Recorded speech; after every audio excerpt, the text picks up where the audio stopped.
Hello, my name is Dr. Supratim Sen. I'm a senior consultant pediatric cardiologist working at SRCC Children's Hospital, managed by Narayana Health.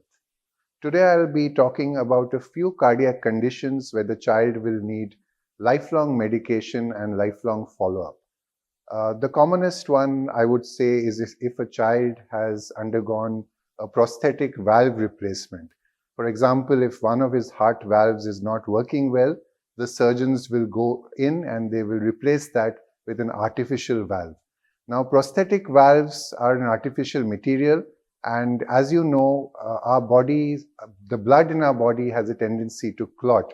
So these patients will require a lifelong medication known as an anticoagulation, which will keep the blood thin so that it doesn't clot around the valve and the valve can continue functioning normally for the rest of the child's life. When you give a blood thinner, there is a certain blood test which has to be done every few weeks to maintain the blood thinning at a particular level. You don't want to get the blood so thin that there is a bleeding risk in the patient, but also it has to be adequate thinning so that the valve can work well. Similarly, there are other patients, for example, a child where we have put in a stent, where we again need some amount of blood thinning, and this can be achieved with a simpler medication such as aspirin.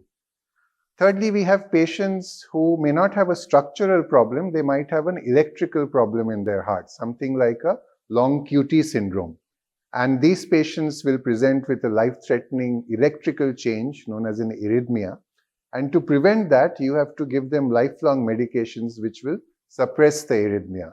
So any patient who is diagnosed with one of these conditions, we would continue giving them the medications which will prevent arrhythmias. And as the child grows, we would also have to adjust the dosage of these medications. And lastly, as you might have heard, there is a subset of patients who have heart failure, and heart failure can be treated quite well in a lot of patients just with optimum medications. So we keep these children on multiple medications which are known as heart failure medications, and they usually will do well with that. There is a subset who will worsen despite medications, who will then require a cardiac transplantation in the future. So any patient who has been diagnosed with one of these conditions which I mentioned, they do need periodic pediatric cardiac follow-ups, and their medications need to be continued rigorously by the parents.